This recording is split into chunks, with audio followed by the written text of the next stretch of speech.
Good morning, ladies and gentlemen. Welcome back to another episode of the Jaded Mechanic Podcast. With me this morning, I'm very happy to have Lester Kovacs from Dorman Products. Lester, how are you this morning? Great. Thanks, Jeff. Yeah, Thanks for having me on. Yeah, I met Lester last. I keep saying last week because my toes are still off the ground on it. 2 weeks ago at ASTA in North Carolina, and Lester and I kind of had a short but good conversation at the product expo. And Lester, that's not your first time there, is it? No, it's our third time there at the event. Yeah. And how is it with you guys with like, because is the feedback for the most part positive? I would say it's split and it's gotten better.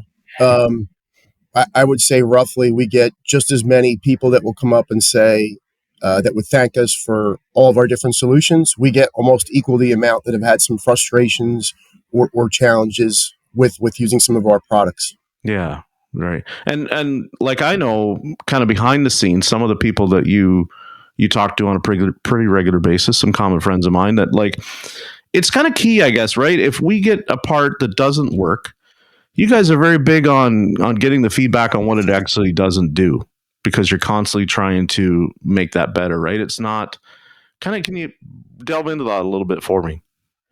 Yeah, so we've spoken about it before with some of the other people you mentioned. So the biggest challenge for us being a manufacturer, we don't sell direct to technicians. So what happens a lot of times is a lot of the parts that are defective, and you can probably attest to this, there's certain parts, depending on the dollar value, you may even just throw that part out. So yeah, for multiple reasons, we have challenges with getting the defective part back. And then once we do get that defective part back, there's usually no story attached to it. So we don't know why it failed. We don't know what type of test to do to it. And we also only get a certain percentage of our parts back. Some of these large customers try and do their best, but we'll give them, for example, a defect credit allowance based on sales. And it isn't always a requirement to get all the parts back. Now, we are getting better at that. So that is really, really important for us to get that back. So we've started a grassroots effort. We have our own Facebook page. We have about 400 or so members. And we also try to be active at all of these, not only just traditional trade shows that our customers have, but now trade shows like ASTA, Vision, so we can get out in front of the technicians and say, hey, look, if you had a challenge with our part, if you have a recommendation, please reach out to us. I put my email address out there, my mobile phone, and we started this about right during, I would say, right after COVID, and I almost thought the floodgates would open and we wouldn't have enough people to handle all the calls, but that's really not the case. We have plenty of other resources here that can help. So it just continues to be a challenge since we don't sell direct, and I'm open to any and all suggestions, and also hope that everyone that listens to this podcast knows that they can reach out. My Facebook handle is Lester at Dorman. If you're interested in joining our Facebook brand ambassador group, just direct message me and we can get you signed up. Yeah, because I've used a lot of your parts for a lot of years, right? And we got kind of talking about how the one go-to that everybody that's really popular right now is that Pentastar 3.6 oil filter housing, right? Like that. There's nothing that comes close anywhere in the aftermarket to how, I want to say, how effective that part is a one-time fix for a really known problem for that application, right? Like, it's, you guys knock it out of the park there, but that's not the only one. Like, we were talking just before I got on this morning, I was talking with some of my friends, and it's like, even in the diesel market, like, you guys have had some really good successes with the 6-liter Power Strokes, the older Fickum cases, right? Or clamshell, we used to call them. And like, I can go on and on and on and think about, like, I don't think we've put an OE exhaust manifold on in I don't know how many years, right? At anywhere that I've worked, and not had issues coming back. You know what I mean? Like, with them coming back and having to redo them over again or stuff like that. Like, we find if the service procedures followed, your parts hold up just fine. We talked about some of the the joke we always talk about is like some of the vent solenoids that you guys. But I mean, I was just talking to Brian Pollock, and Brian has been very good with you about one that he for a Honda application. Correct. Yep. Yeah, all about how the amperage isn't the same, and that's why it immediately shuts down the drive test that it's doing. Like, you guys can't be expected to, be perfect. We certainly don't hold anyone else in the industry to that level. I mean, even dealer parts fail all the time, right? So my hat's off to you guys for how positive you stay with the running joke that is, everybody wants to always throw the silver wings under the bus per se. What's your background? Like, how long you been with the company? How did you get there? Cool. I just wanted to make one more comment on that too, and it's not an excuse; it's a reality, and we have to keep getting better at it. I don't know if everyone fully realizes the breadth of our product, so we have a lot more exposure out there. Mm-hmm. And where I'm going with this is, you look at a category like exhaust manifolds, one of our first categories and others. I'll get hundreds of people that will give us positive feedback on that. But I feel like since we have everything from a little key fob case all the way up through loaded axles for Toyotas, hybrid drive batteries, and all different types of components, we're opening ourselves up more to unfortunately have issues. But I really feel like that we're in a place to better address those issues and work more closely with technicians. So I just wanted to put that out there, because you have a lot of companies that have one or two categories, right? Even if you look at a company like SMP, now they're a great company, but they primarily focus on sensors and switches. So that's kind of their wheelhouse. They don't have all these different hard parts. They are playing in it more. So just wanted to make that comment. Back to your question about my background and how long I've been with Dorman. I've been here. It'll actually be 21 years in January. Wow. My background from being passionate about this industry, we were kids growing up. My father, I'm first generation. He immigrated here from Hungary. He was a bricklayer, and basically we couldn't afford to have people work on our vehicles as kids. Looking at taking it there, taking it to being in PA. We have a state inspection, so it would come through, and the bill would be, even back then in the 80s, it would just be something we couldn't do. So he taught us how to work and fix our own vehicles. So we actually became a resource in our neighborhood for all the young kids to help out with different things or problems they had with their vehicle. So it was at an early age, we just became very passionate about it. And then I also started to get into the first vehicle I owned was a 77 Nova with the Mission Laden 305. Yeah. It probably had about 160 horsepower. But damn if I didn't do everything to that. I put a crane camshaft in it. I put roller rockers. I put a Edelbrock intake and manifold that I purchased from Pep Boys. They were the only game in town. But we figured all these things out and did it in our driveway. Now, obviously, now it's different with the industry, and I always do my best to support it. But that was something that we always had in our family. We're always passionate about fixing our own vehicles. I'm one of three siblings. I have an older brother and younger sister, and my brother actually went to tech school for automotive. He actually works here now too. So he would help me a lot with all the different repairs, more so on the performance side for different vehicles I had. So one of the first jobs I had out of college was working at I worked for a local warehouse distributor, and I wore many different hats, but I had to cut my teeth on the parts counter. And one of the jobs, being a rookie and unknowledgeable, one of the things about being a parts counter person on the traditional side of the business, where you're dealing with people like yourself all the time, is that you have to have thick skin, right? Yeah. People are calling up. They're used to very knowledgeable counter folks. And when you're trying to learn it and you're asking for, like year, make, model, and then you ask them for the engine on something they don't need to know the engine on, all of a sudden they're like, oh, this guy's an idiot. And then they just start dropping F-bombs. And here I am, just finished my college degree, but wanting to really had an opportunity in the automotive industry to work on the corporate side, but they wanted me to work on the parts counter.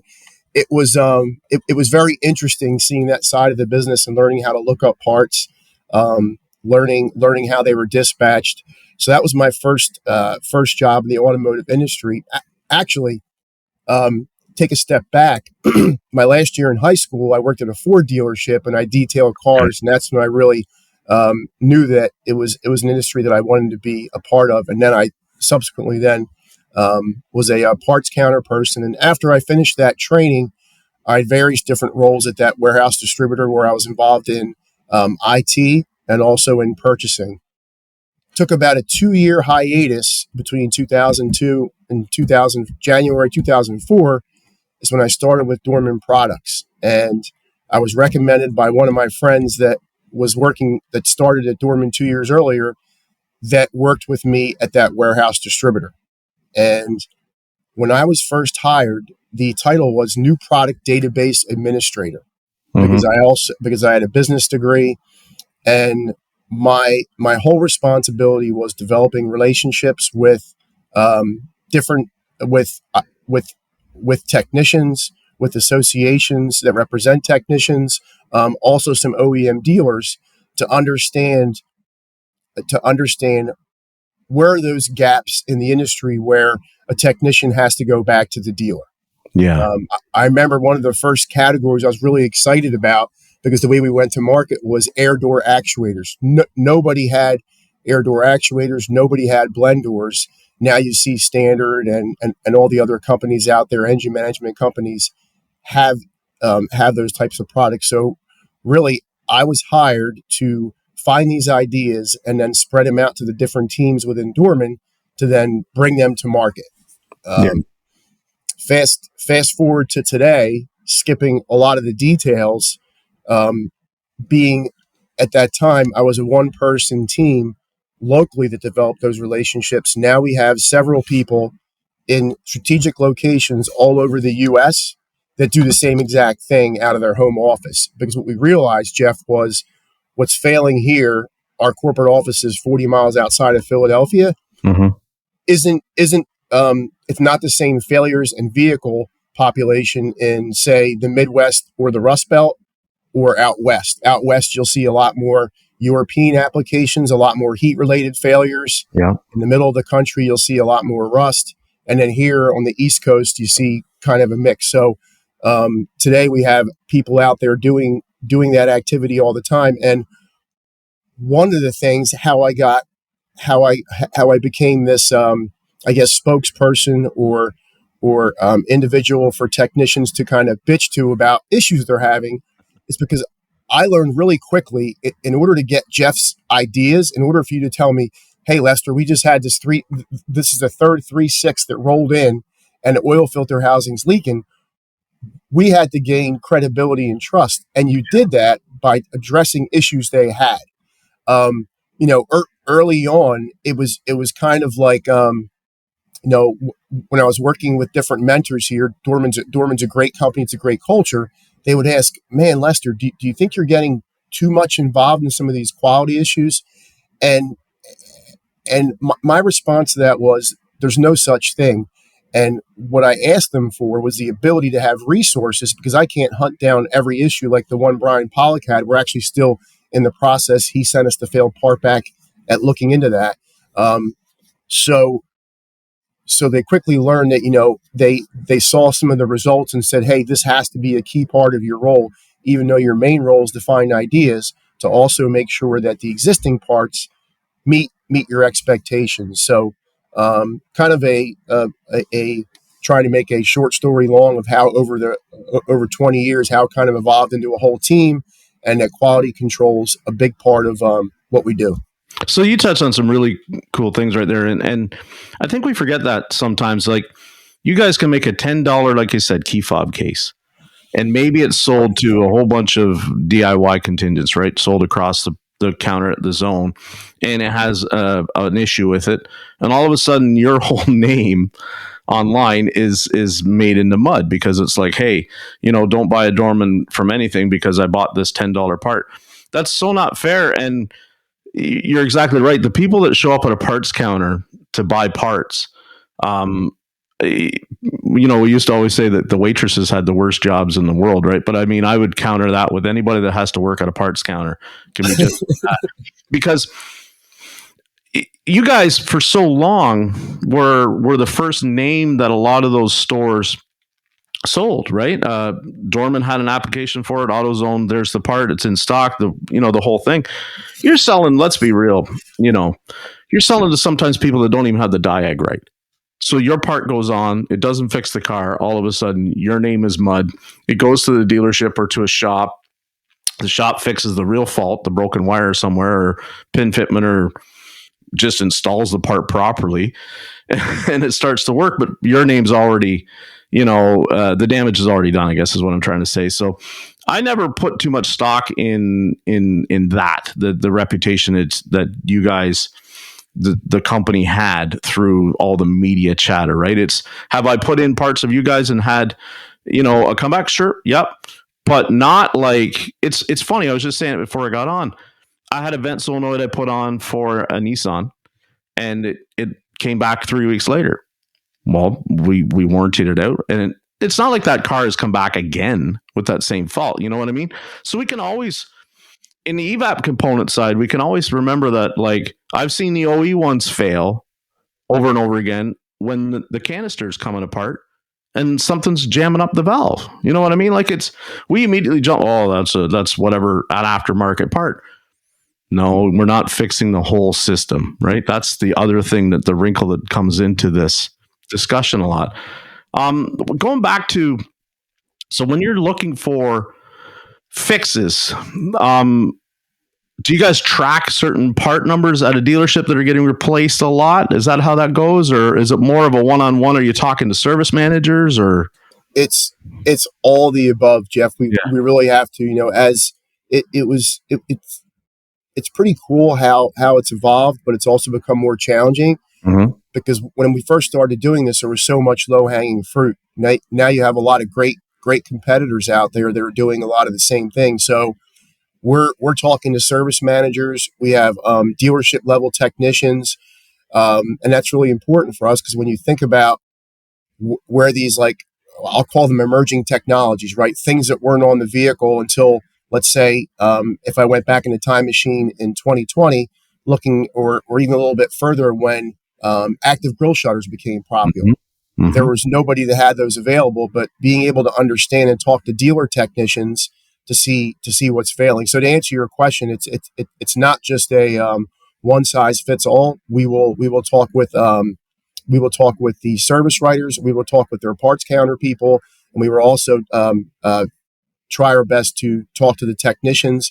And the good news is, some of those technicians, because of the relationship we have purchasing parts for development from the OE, we're able to get a lot of good information about that. And then when we bring the part back, we'll also assess. The most important thing for us is what we call the smoking gun, right? Mm-hmm. To have the failed part and understand the failure. So what I mean by that, if we come across a part that typically lasts, say, 5 or 6 years, and the main reason for failure is just normal wear and tear, and it fits a huge vehicle population, a lot of times we won't look to change anything about that part, but we will look to understand, hey, what are the things that when they go back to the dealer, they have to purchase separately, like gaskets or hardware or anything like that, to make the job easier. Then on the other side of that, if we see something like the oil filter housing, where it's 100% failure, and you can see some failures sometimes after 20,000 miles. And the main reason was because how that part was developed, they have some ultrasonic welds that are prone on that plastic part that are prone to leaking. The plastic itself isn't terrible. The plastic itself does tend to crack depending on if you over tighten that plastic cap. Yeah. But the main failure, again, was discovered through our ability to get all those failed parts back and to do our assessment. That's pretty cool. It really is. There's so many parts, like we were just trying to think before I got on here, like your independent wheel end fix for the Ford trucks. Yep. Like, I absolutely love that. Like, I don't even anymore try to diagnose the solenoid, is it bad or is it whatever? Like I just immediately, run through my quick test, go, yeah, it's got, and then put the two of them in because it's such a more effective fix. I know it's not engineered to stay engaged all the time by the way Ford built it, but I mean, really, it's not going to hurt it from a longevity standpoint by the time those trucks come in. And it's such a more effective repair. Like you guys don't get enough credit sometimes for coming up with stuff like that.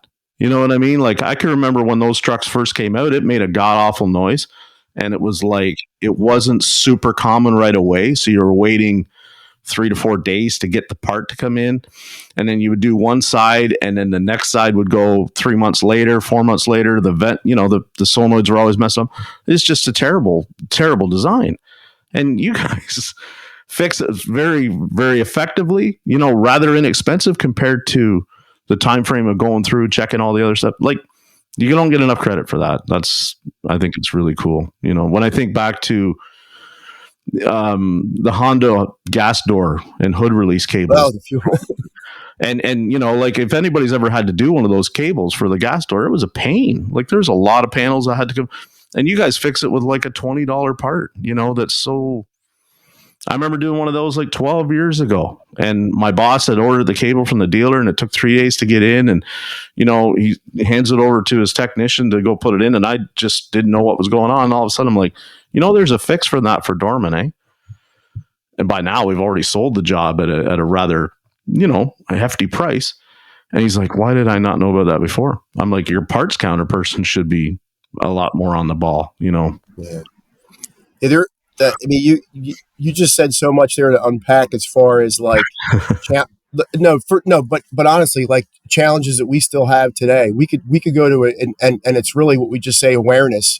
Mm-hmm. Because there's so many items. We always joke around and say if everyone knew everything we had, from when they're buying the part to the counter person knowing it's on the shelf to the technician to know to even ask for it, we would sell so much more products. But going back to what you're saying, enough credit. I have to give credit to people like yourself and technicians all over the U.S. that work with us, because that really ties back to my original statement. It's because we've gained the credibility of a lot of technicians. So when they see that problem, they're letting us know, and they're sending that solution back.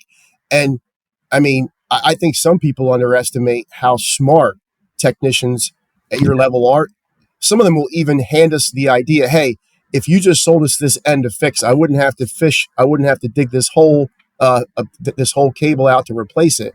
So it really is, I appreciate the credit, but it's just a testament to the relationships we have, because we're not out there working on the vehicles all the day. It's important for us to stay in touch with people like yourself to see what's that next Honda fuel door fix coming out or whatever it was. I remember when we launched one of the newer categories, but man, it's already been 6 years now. I don't know how it is in Kingston, Jeff, but the Toyota pre-pressed axles on the Tundras and the Tacomas. I mean, arguably one of the best built vehicles out there, minus some frame issues that they recalled. So essentially at year 10 or 12, the bearings on the rear of those axles go bad, but you typically will need, and you can probably speak better to this, a factory tool that Toyota has, or I've seen guys actually get a salvage rear and kind of fabricate their own tool to be able to press that bearing back on, let alone take it off the axle. So we looked at it. Actually, technicians said, why don't you approach that the same way that Monroe did with struts 30 years ago? Hey, instead of replacing just the strut, here's a whole loaded assembly. So I remember coming out with that part where it was all pressed together for the Toyota Tacoma. And one of the big things we do is that we always want to get a try on.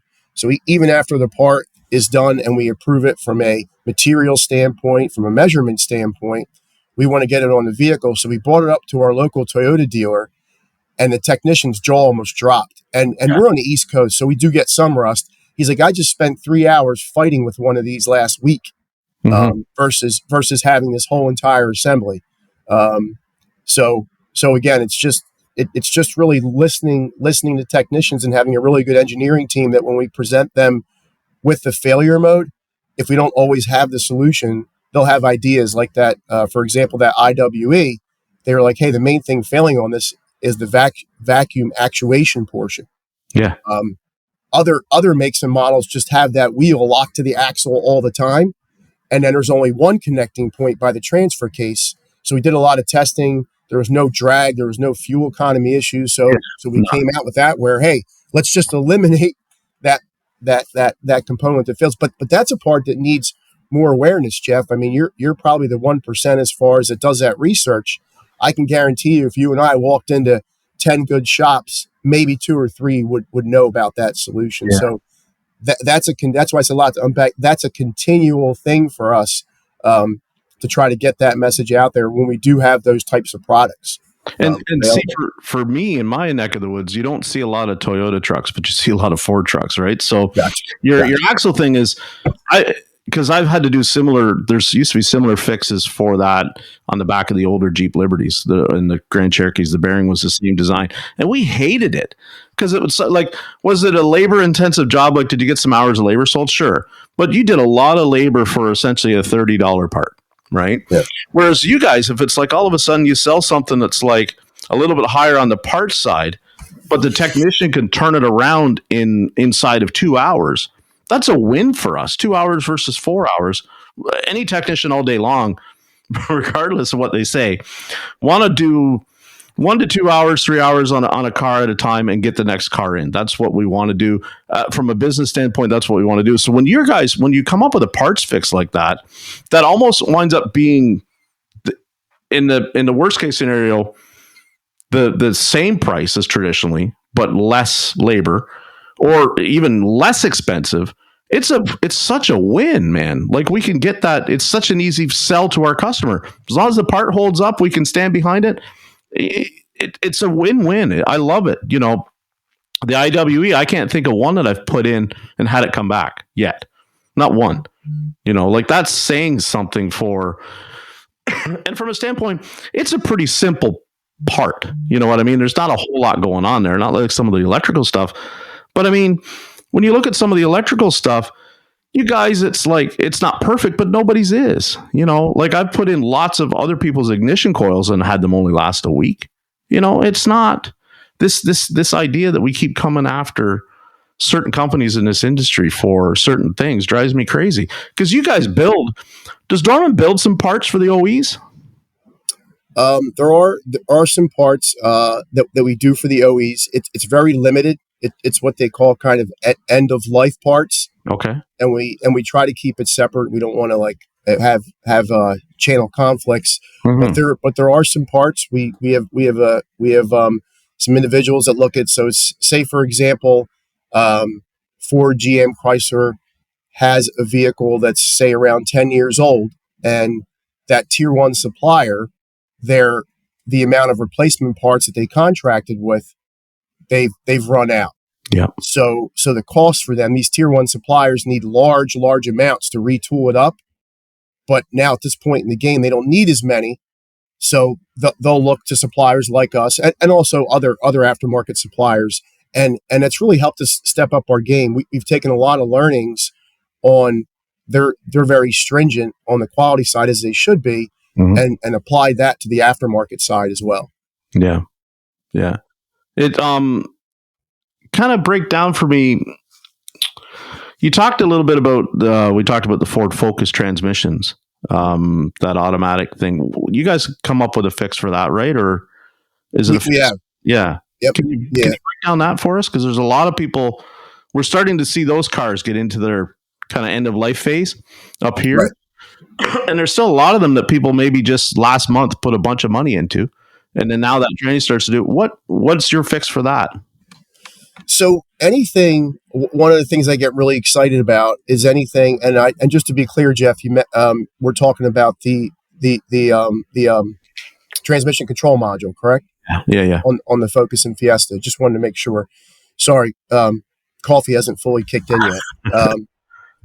So we purchased a company. We're publicly traded, so all this information's out there. Called Flight Systems. That was a tier 1 OEM remanufacturer, and also was very, very competent in electronics. And even when we purchased that, we made an initiative, I would say roughly 12 years ago, to invest heavily in software engineers and electrical engineers, So where I'm going with this is when we get something in that's a complex electronics, the way we define that is it has a printed circuit boards and microprocessors that communicates with other modules on the network. Um, we're able to really play Monday morning quarterback. So Mm. look, the OE, there's no doubt they have high quality products.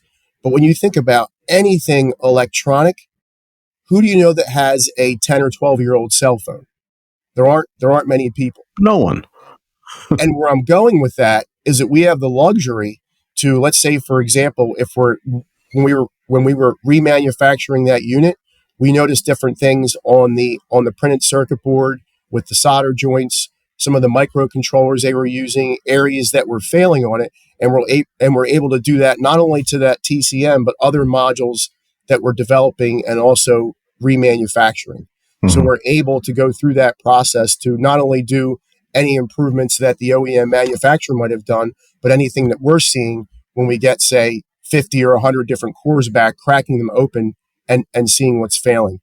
And our facility in flight systems really allows us to hone in and to really develop a robust remanufacturing process where you wind up with a much better unit when you're when you're done for that particular unit. So um, that's really at a high level, again, being able to take advantage of all the newer electronics and components out there to replace what's failing on that existing product when we get it back.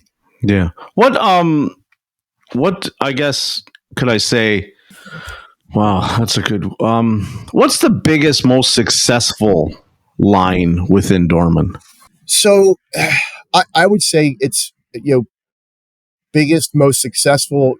A lot of people on the say, if you're measuring that based on dollars, um, believe it or not, one of our biggest lines is now chassis. We entered into a full chassis. So when you look at something like control arms, um, from from a pure amount or units, I'd have to look at. But as far as dollar wise, you're looking at categories like um, control arms, window regulators, um, radiator fan assemblies, exhaust manifolds is definitely on that. Those are, when you look at in all of totality, that's really your four or five biggest categories. But the cool thing about it is there's always things that just come out of nowhere. Like right now, what's really growing fast, Jeff, is our turbo accessory line, Hmm.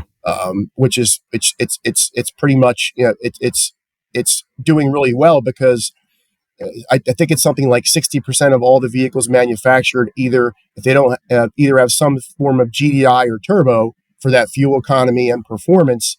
And what a lot of people are realizing now, whether I'm taking that turbo off just to service it to get to something else, or if I'm replacing it, it's really important to replace all those feed lines, Yeah. whether it's coolant and oil, because you don't know what service intervals. I mean, you can cut some of those lines open and there's literally sludge like an EGR valve in there. So we've done a really good job of putting together kits and also selling them individually. And more importantly, there was one that sticks out for the Chevy Cruze. I believe it was the oil return that was a plastic, like corrugated line that cracked all the time. So we made a metal upgrade, again, feedback from technicians.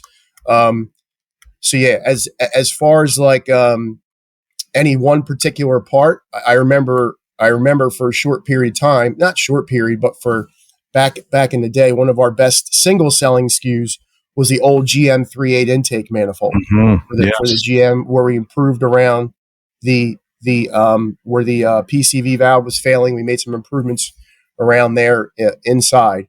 So yeah, did I answer your question on that as Yeah. far as like the Well, largest category? and going back to the turbo thing, like there's so many times that we've seen repeat failures of a big component, right? And when you're dealing with people that you're talking to, and it's like, oh, I put a turbo on, and the OE turbo lasted me 4 years, and I put a replacement turbo on, it only lasted me 18 months. Sometimes you manage to talk to somebody that's at the dealership or at that OE level that they do a ton of them, and they go, oh yeah, man, you got to change that line because it's coked up, it's sludged up, like that's why your bearings failed in your next one. You don't know that, right, unless you're talking to the right people. we as technicians, we love the idea of a kit. Here's the whole thing that you're going to need. And that's what's frustrating. You guys have been great. Just going back to the manifold as example. So many times you phone up a dealership and you say, I need a manifold for a Triton. And they send you over the manifold. And it's like, okay, what about all the hardware? What about the gaskets? What about, I'm going to have to remove the dipstick. I'm going to need a dipstick too because it's going to rot up here in the rust belt. Like, you guys all have that always at the forefront of your brain, talking to so many people. But yet, when we sometimes are quoting a job and you're dealing with somebody that like is not a tech, but they're having to quote the job, source the parts, and all that kind of stuff, it so much breaks down on just that conversation that's not happening between the parts counter person and the service writer. And then the tech comes back and he goes, hey, yeah, cool, I got my manifold, but I'm going to need X, Y, and Z to do this job. And it's like the dealer guys, because I know I worked dealers for so long, they immediately know if you're going to go up there and buy an EGR valve, you're going to need these extra seals because, you have to take the pipe off here. These bolts in the valve always break. That all comes together. If you just go to the parts counter and you don't know, you've never done the job before, and that person on the parts counter is not aware, because how can they possibly be? Their job is to sell parts, not fix cars. They don't know everything you need. You guys have been great at getting everything included. I love that. That's been so key for so many jobs for us. It just makes the turnaround so much faster. The turbo thing I love because, there's lots of guys out there running around on not the OE turbo that it came in, and they have no issues because they do a more complete job when they put the turbo on, right? Like they change those lines out and all that kind of stuff. And they're a weak point of a lot of the OE stuff. I'm just, there's so many times now as I keep thinking of what you guys have done with a package deal for a part, for a repair that's made it so much simpler, faster. It's just, we love it, The motor age thing that you guys are involved with now when they do their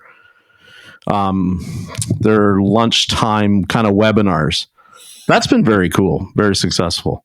Yeah, that's relatively new for us, and it's really ties in to the whole big picture, right? I mean, when you look at one of the biggest issues you spoke, everyone's talking about it. It's the lack of experienced technicians that are out there, and also I'm hoping we're addressing it, Jeff, but it still seems like there's this stigma associated with it. Whether it's hey, I don't want to be a greasy wrench turner. I don't want to have to be in debt and spend $30,000 on tools. I'll just go be an electrician or a plumber or anything like that. So where I'm going with this is we really felt like Dorman never did any technician training prior to 2019. We decided that this is something that was important for the industry. And it's also important that, what we do too is not talk about our parts. This is about what are those things that these young technicians or even experienced technicians need to learn about, whether it's basic electronics or moving over into like EV hybrid or GDI service or later model diesel with the SCR and DEF, doing that. And that, quite frankly, is why we're at shows now like ASTA that we weren't attending before in Vision. Those were shows. My first 15 years with Dorman, we never attended. We basically attended our large customer shows. So we have it's dormantrainingcenter.com. Really quick plug. It's free to sign up. We have free content. We do those free webinars over lunch. We have different sponsors like Motor Age, and then we also have courses that are available that you can purchase that were pre-recorded.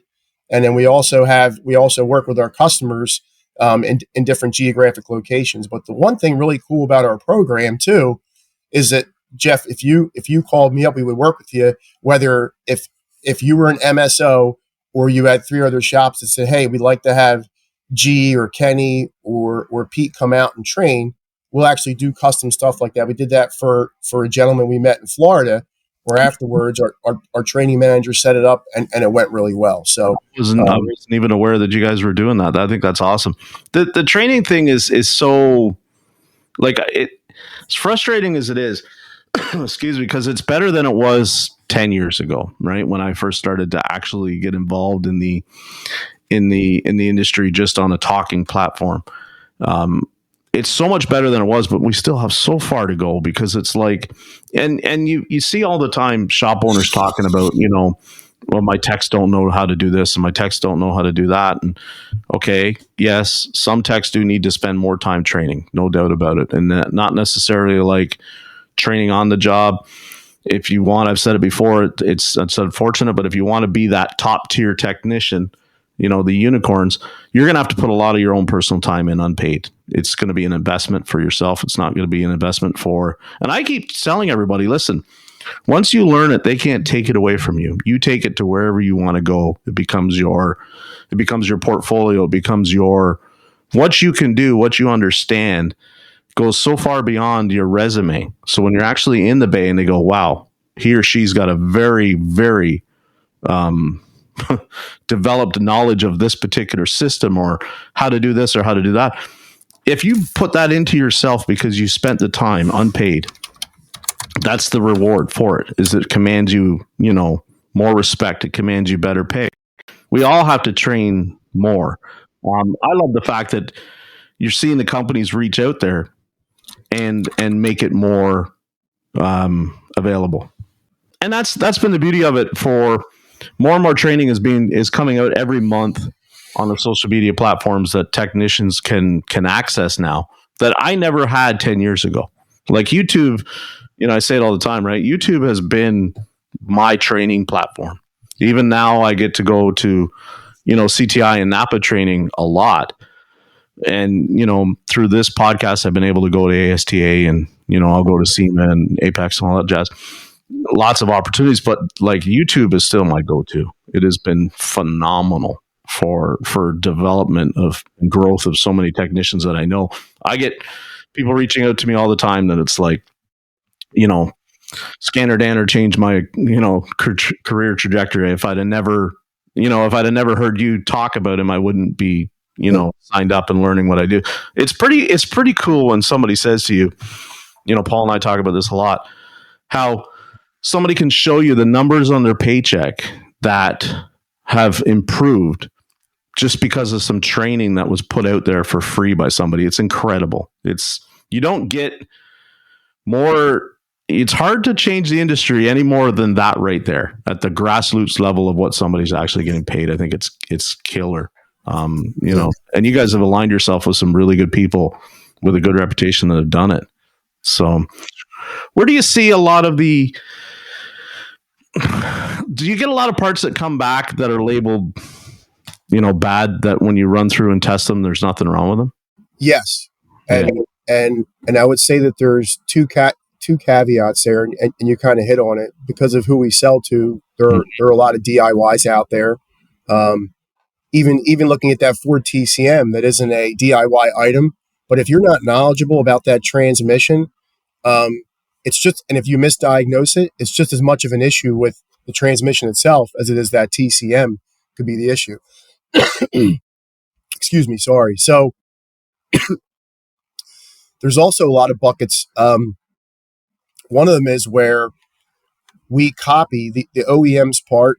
The OEM part was redesigned by GM or Chrysler. They'll have a tech note, and this is shame on us, but we've gotten a lot better on it.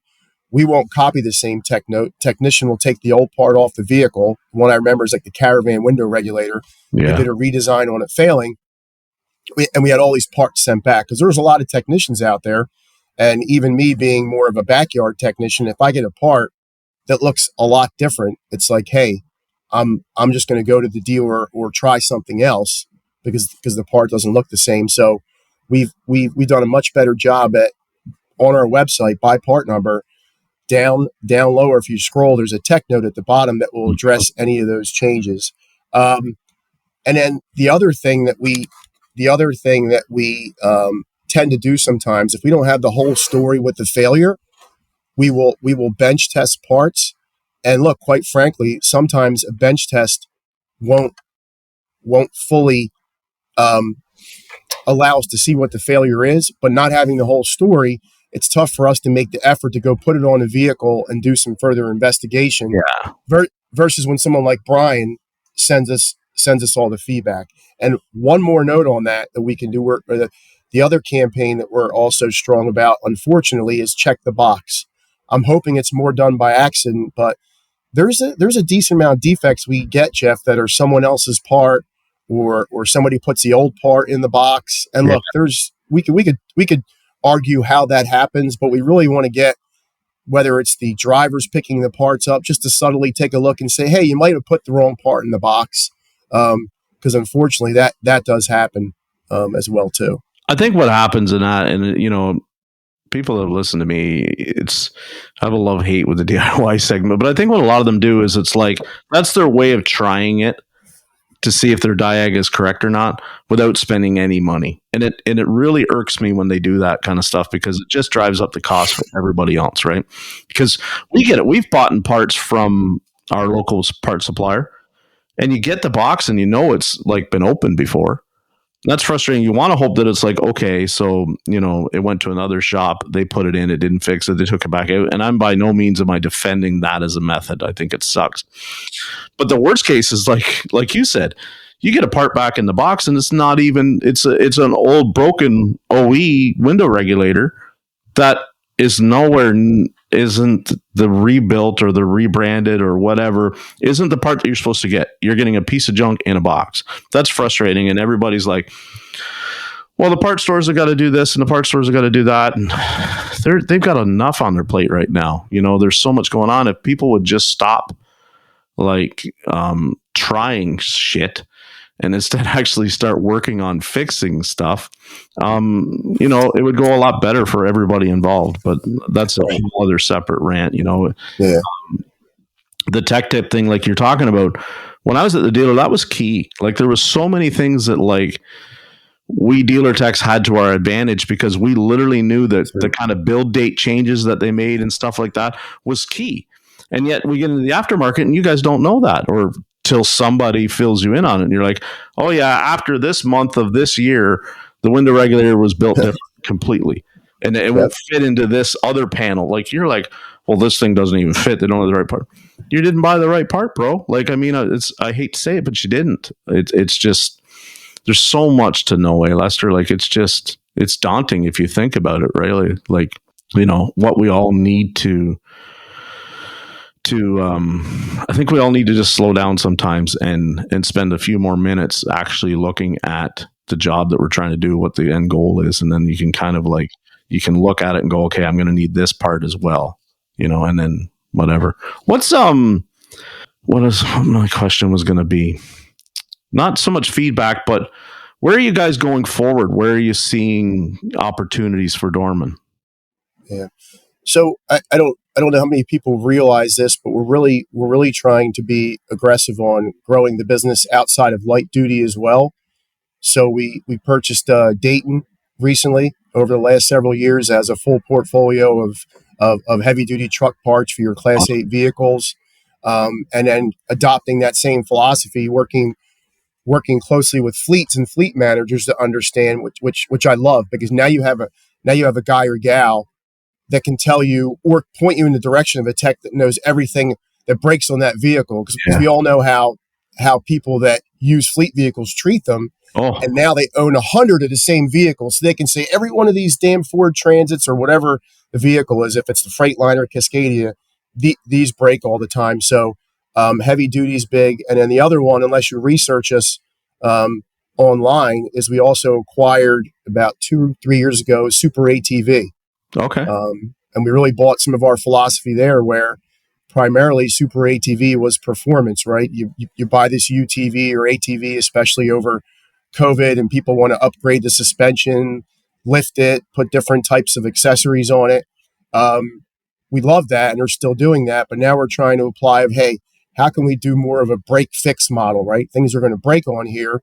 Let's get some popular replacement parts in your portfolio too, for someone who just wants to replace a common part that fails. Yeah. And can we uncover something that we can make an improvement upon it, not just purely performance? So you look at heavy duty, you look at Super ATV. On the light duty side, it's really looking at, it's not just these 4 buckets, but these 4 buckets really help us. So when you think about what's coming out new, it usually fits in one of these 4 buckets. So the first one is safety for vehicles, right? You look at ADAS, lane departure, um, blind spot monitoring. So that's really something that we're keeping our eye on. One of the things we have to be careful with, from my perspective, it's not always a popular opinion because everyone sees these huge dollar and opportunities, but I'll walk you through a scenario that I presented. Again, it's still an opportunity, but say, for example, my daughter's only 9 now. Let's say when she's 19 years old, I get her a nice 8-year-old vehicle that has all these fancy features. Yeah. We bring it in for inspection. It needs shocks. It needs brakes. We're going to change all that. Oh, by the way, Mr. Kovacs, your blind spot monitor lane departure also doesn't work. It's going to be about $5,000 to replace those units, to calibrate them and everything else. And look, I know a lot of people have an appetite to replace them. I just think we have to understand what the true replacement rate is going to be when it's not covered by a collision or insurance. I mean, we all heard about like TPMS was mandated, now Park Assist is mandated, but how many people are driving around with their TPMS sensors not working and with different other functionality not working? So that's a great, Lester, thank you for touching on that, because we had a conversation just this week where somebody was in a shop on one of the shop owners groups, and they were talking about how customer came in, valve stem of the TPMS broke off, right? She literally says to them, well, isn't there somebody that will just put a rubber valve stem in? Like, I don't have $50 to spend on a TPMS, right? It happens. And it happens. And so you can see both sides of that argument where it's like, who would put the rubber valve stem in? Of course, some people put their hands up and go, I would put my rubber valve stem in. Like, it's at this point, I want the customer's car to be safe. And then somebody else is going, whoa, back up for a second, right? So now the customer's going to leave with a safety system compromised on their car. Are we all cool with that? Some people weren't. Now, you can go down the whole rabbit hole of what is not my customer is your customer and so on and so forth. But I've felt like that since everybody started talking about ADAS, and I've seen shops that are going to spend all this money on ADAS. I think it is a terrible investment from a standpoint. Like you gave the example of in 10 years, you know, and you're not trying to say that. I get it. But I just look at it as like, I see countless cars come in every day with an ABS or an airbag light or an ABS light on, and they're not being fixed because the car is still usable, right? Right. I think it's very scary coming forward where that, like you said, we're going to start seeing cars that have lots of life left that wind up, you know, being recycled into, I can't say ashtrays because nobody smokes anymore, but, you know, soda cans or whatever, because people will not fix those. And that's the frustrating part for me, is because we see these really good cars wind up being not worth spit because of an ADAS system or a lane departure system or a park assist system that doesn't function properly. And I know, I keep saying it, I had a Toyota with a rear view camera that failed. The customer wanted the camera to work again, and we put the camera in. And then, of course, the message keeps coming up now on his display center saying, has to be calibrated, has to be calibrated, has to be calibrated. We gave him the pitch that's like, we're not equipped to do the thing. We can sublet it to the dealer. They'll calibrate that. We don't have it. We don't have the software, blah, blah, blah. He refused to even entertain the notion that he now had to go somewhere to get that calibrated. His camera now worked, albeit with a little message that continued to pop up. He was good with that. To me, that's like, we have so many of these customers now driving these 3 and 4, 5, 6-year-old cars that they all of a sudden need a very expensive repair for what is, let's be real, a backup camera is not essential to people being able to operate a vehicle. And they're continue to drive the car. It frustrates me to no end to see that people are going to lay out a bunch of money for something that will make a message go away or all of a sudden make a backup camera work. And yet I can't sell those customers, you know, $2,000 worth of tires. You know what I mean? Like, it's just that's the where the industry is going, I guess, is I'm not cool with that. Yeah, and just to kind of build on that, I definitely think it's going to be an opportunity for the aftermarket.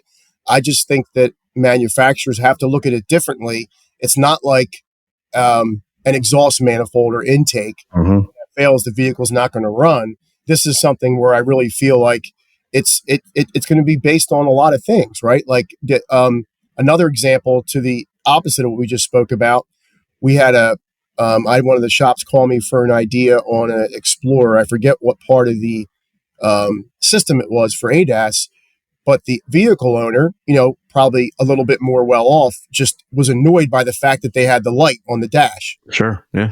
So he paid the $2,000 to have the component put in. So I guess where I was going with it is I just feel like we have to do a better job at saying, hey, this isn't going to be your typical, this isn't going to follow your typical part replacement, when a mechanical part fails, where they have to actually use, that actually keeps them from using the vehicle at all. Yeah. What is Dorman running into a big issue with right to repair? Are you feeling more and more every week like you're locked out of certain things, or? Yeah, look. It's right to repairs. It's become this whole big thing, and I think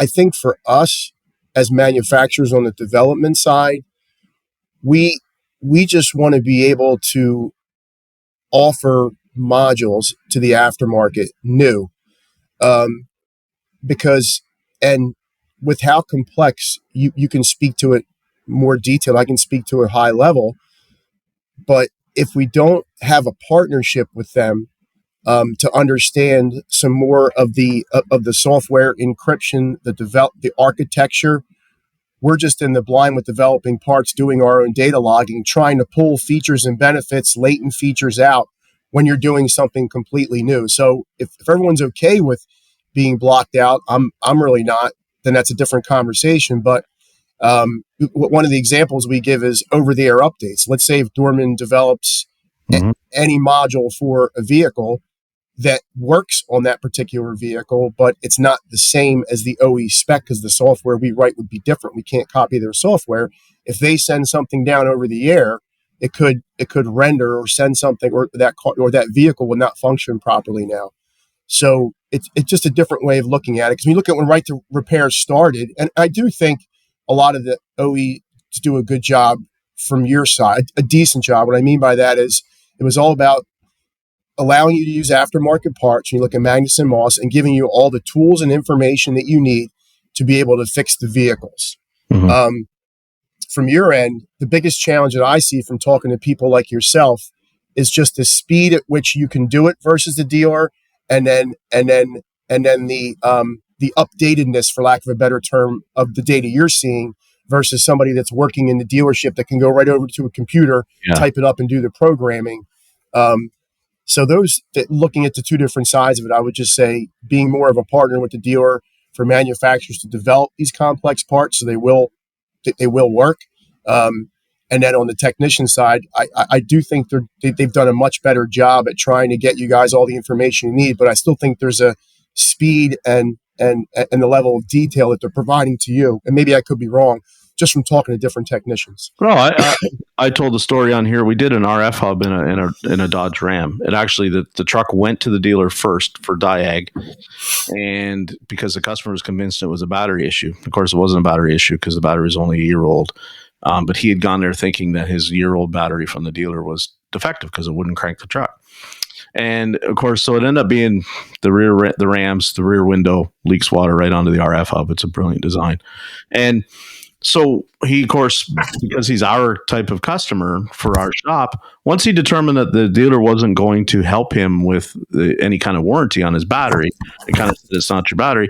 Okay, I'm taking it to my guy, which is us. So it gets towed into us. We run through the diag. The RF hub has failed. Cool. We don't at the time have the software capability to be able to program a new RF hub. So now we have to essentially diagnose the car, phone the dealership over. It's causing the lights to flash and the locks to cycle and all that jazz nonstop. So it's draining the battery. So we unhook the battery, send it over to the dealership. The dealership was nice enough to charge us extra time to hook the battery back up.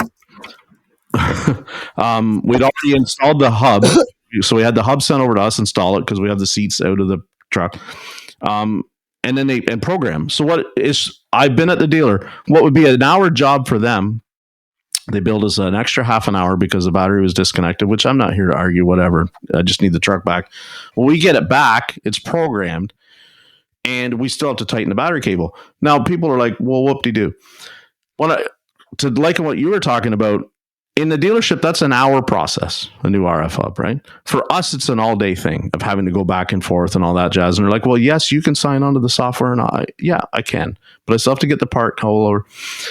It didn't help that they're charging us a half an hour extra and not even completing the task of tightening the thing. That's what makes a lot of us in the aftermarket leery of working with our local dealers or our local providers of other things that we can't do, is because it seems sometimes like everybody's just out to, oh, well, like I gotta monkey around with this, so I'm going to charge a whole lot more. Like, I just wish we could all kind of get on an even playing field and be a little bit nicer to each other. That's the stressful part for me with all of it, is because, too many shops, I see what they're doing, Lester, they're just going, it's got to go to the dealer. You know what I mean?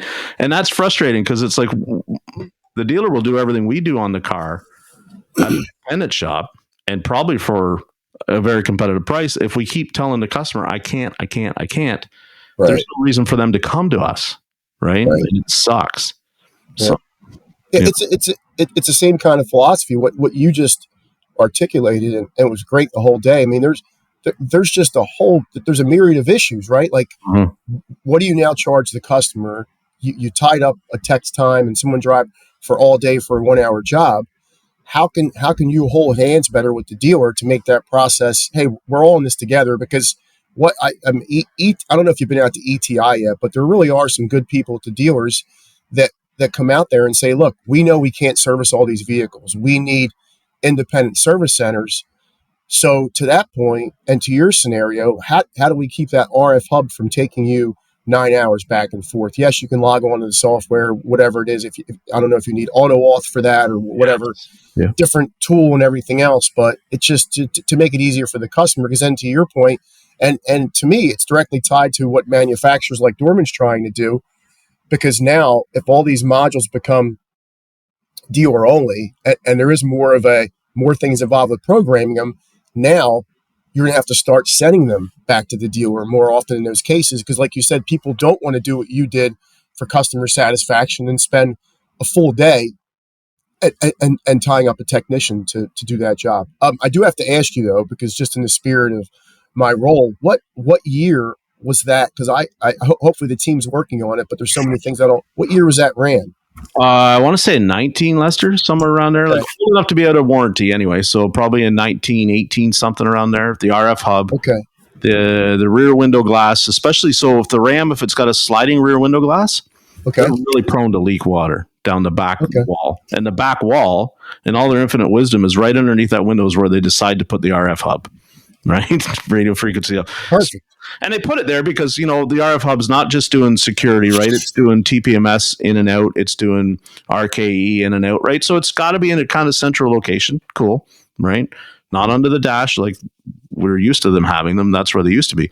So it's just somebody, when I was at ASTA, I don't know if you saw it or not, they come up with a software where they're actually being able to take a used one and virginize it, the RF hub, which is the other thing too. Is so what makes me leery of all this technology is because it's like the running joke is, I tried to log into GM software today to be able to program and it was down yet again. It happens. But we're in a real pickle here where if all these quote modules, they're supposed to be on one-time uses, decide to go back ordered, or decide, like you were talking about earlier in our conversation, they decide to not service them because of whatever they determine to be end of life. Well, that person, they just maybe bought that truck and now it needs an RF hub, and an RF hub is 6 months back ordered. I think what COVID should have taught us is that, like, the OE shouldn't be allowed to have such a lock on these vital parts to keep these cars functional. Right? It just drives me nuts. Like, imagine if you owned $100,000 truck, and like the guys, we've heard the stories. I know people have been sitting 6 months at a dealership for, I don't know if it was the EVs or some of the Ford Lightnings or maybe something like that, because they've been waiting 6 months for a module to come in. Like, if I have $100,000 brand new truck and it sits at the dealer 6 months waiting for something, you own the truck. I'm not paying on that truck. I'm going and getting something different, right? Right. If we're not allowed in the aftermarket to kind of be able to be that other option, I don't want to say the rescue team, we're screwed. we're absolutely screwed. And I haven't been to ETI, but I would love to go. That's on the bucket list for going forward with the podcast. To have that kind of conversation with them. Then it's like, okay, cool. You guys want to protect proprietary software and all that. I totally get it. I don't call it gatekeeping, but like they kind of have to come to the plate more with maybe a longer service life on some of this stuff in terms of when they're going to support it. You know, the idea that they're only going to support some things like 7 years is crap, you know, and they won't say that it's 7 years, but it is pretty much once it's out of warranty, they really don't care. They'd rather sell you another car. And I have a big problem with that. That's to me is the whole EV thing. When you look at EV, it looks great on paper, but you know, you go price a battery replacement in some of these cars right now, and it's like you're going to exceed the value of the car. Well, then, you know, most people don't have an emotional attachment anymore to the vehicle enough to do that kind of choice. You know, it's just it's like it's an appliance to them, as my friend calls them. So. Yeah. I don't think the OEs did it on purpose. I think it's just the technology and the things are at least my point of view. But there are some things in their control that they can, I guess, make us feel better. Like knowing what we know about the industry, and you alluded to earlier, I think you did. I hesitate to say this, but I almost look at like a new vehicle that has all these electronics, almost like a 10-year disposable Bic lighter. Yeah, 100%. Because you look at the cost, it starts to get into these different displays and diagnosing and fixing them. Now you let's say you get to that 10-year point or 7-year, and you're still on your original engine. You serviced it well, original transmission. We do know that a lot of transmissions fail. Now you have a huge electrical problem. It's kind of like, wow, am I going to dump $6,000, $7,000, $8,000 into this vehicle that's 10 years old that has all these miles, or am I going to start looking for another Bic lighter? Again, I hate to say it that way. Like I have some older vehicles and I want to hold on to them forever because I feel like, barring some things I have to look at, like some things that might come down the road, I don't have to worry about a lot of those issues that are common on every new vehicle you purchase today. Yeah, like why is there a whole bunch of rednecks out there that like won't let go of their old, Cummins 12 valve in a Dodge truck, right? Because it's like I can make my own fuel and it'll run with one liter, and it'll take me to the end of the apocalypse and back. Like it sounds extreme when we say it, but I mean there's a lot of people out there that when they still buy a car, they buy a car with the intent of it lasting 20 years, not 10. Yeah. And it's like me up here. My Jeep's a 2015, call it 10 years old. I undercoat the Jeep. Why? Because in 10 more years, I'd still like to be driving that Jeep. I've only got 3 years and it'll be paid off. If I could drive it 10 more years of a paid off vehicle, that's awesome financially. That's what I want for myself. And then I don't have to buy parts for it. I don't have to do maintenance. I don't have to do repairs. That's cool. The idea that the OEs are sitting here going, well, the average person now doesn't even hardly buy cars. They lease cars. And then it's going to go, you're talking about this technology stuff. Let's look at the transits that somebody that's buying for fleet buys, and then look at the transits that somebody might buy that have that whole integrated screen that controls everything, HVAC, all that, radio control. That's an $8,000 unit per se. When it fails, all of a sudden now, instead of just not being able to have the radio because the radio doesn't work and I can function that car, now I can't clear my windshield. Now I can't have heat. So that car that transit could have, like you said, brand new powertrain in it. Everything works great. They're going to get rid of that car or that unit because of an $8,000 stereo. And it's not going to be $8,000. It's going to be a used one. Sure, it's going to be a used one if they allow us to be able to make the used one work in the new one. Therein lies the rub, right? I can't stand that. I think it should be illegal to make them that level of sophistication. Should come with a warning label when people are buying it. Like it's like, look at the Ram Rebel with the huge 12-inch screen in the center of it that does everything. That's an $8,000 unit. Do you want to buy that when it's out of warranty? Of course not. You'll trade the truck. Yeah. What happens to that truck then? Like we have to be able to allow the aftermarket to step in and be able to say, I have a fix for that. And, it's $1,000.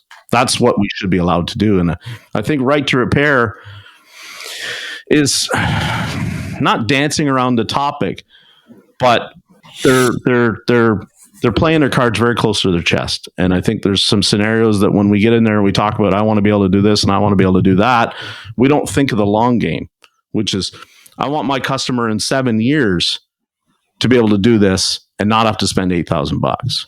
That's what I think is where we're failing sometime on having that conversation. So, what do you guys think for Dorman with EV? Do you think it's going to be like, do you see a whole new set of challenges, or is it just kind of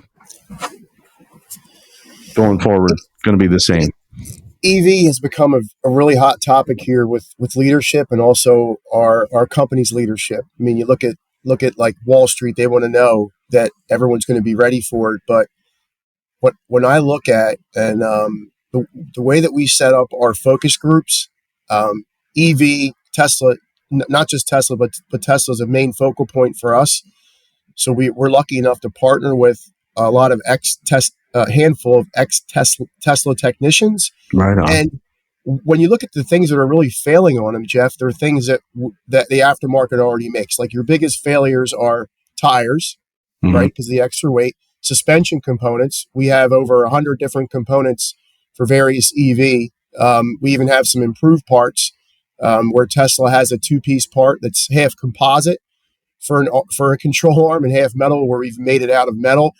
So anyway, I'm sorry. So you got suspension, and then you have all the little body related parts: window regulators, door handles. The way, and I tend to oversimplify it, but I look at the rest of it when you talk about EV specific drivetrain. To me, it's like a giant RC car. So you have a big ass drive unit in the back. You have a battery, both of which I believe had either 8 or 10 year warranty. And when you talk about the replacement, especially the battery, you're talking, if you took it to a Tesla dealer and it's not warranted, somewhere around $20,000. Yeah. And then how do you inventory that and send it out? Because it becomes challenging with doing a repair. I don't know if you've ever seen some of the guys in like electrified garage that rip the whole battery open. It's like 10,000 AA batteries and different banks and everything else. So I really feel like when you look at the different things that are failing, a lot of them aren't EV specific, and a lot of people don't like to hear that. The one opportunity I do think would be their coolant, the coolant system that cools that with the different pipes and valves. Looking at that, but outside of that, again, there's going to be a ton of opportunities. We're going to be able to replace a lot of those parts, but everything else is the same. It uses the same type of technology, or tier 1, I believe. It's different for a lot of their ADAS type components and things of that nature. So we're going to continue to monitor it. We have over 100 SKUs available now for various Teslas and other EV vehicles like the Bolt. The one thing cool I think about companies like us now and other manufacturers that have parts for Teslas is the accessibility. What I've heard with Tesla is it's a whole process to be approved to order parts from them. I don't believe they give any kind of discount to independent service centers, maybe on the collision side. And then in addition to that, you pay for the shipping. So they don't have any kind of delivery network. Yeah. So I really think it's good that manufacturers like Dorman, and there's other ones doing it, that are providing these parts. We had so many people at ASTA didn't realize, I can get the Tesla control arms through you. Yes, all your local suppliers, they have a lot of those popular parts now. I think everyone wants to hear that there's some type of fancy EV part that's failing all the time on those vehicles, and we just don't see a ton of that yet. Yeah, it's pretty cool. Seth Thorson is a great mentor to reach out to about stuff like that. Like, he's fantastic. He loves that. Him and I, it isn't my cup of tea, but he absolutely loves it, and he's embraced it, and he's doing well with it. He knows them. I'm sorry. The one thing he turned us on to, and there's some out there, is that the drive units have an issue with the ceramic bearings. Yep. So that to me would be one, if you were to say what are the one things that stand out. But even then, you're looking at, I believe the drive unit is around 5,000 from Tesla. They're not as bad as you would think. I might be off 1,000 or 2,000 on that. And then the repair kit with the right ceramic bearings, all the seals to disassemble it, and labor, you're about half of that. So you're still saving a ton of money. So that would be one that we actually talked with Seth about that particular repair. Yeah.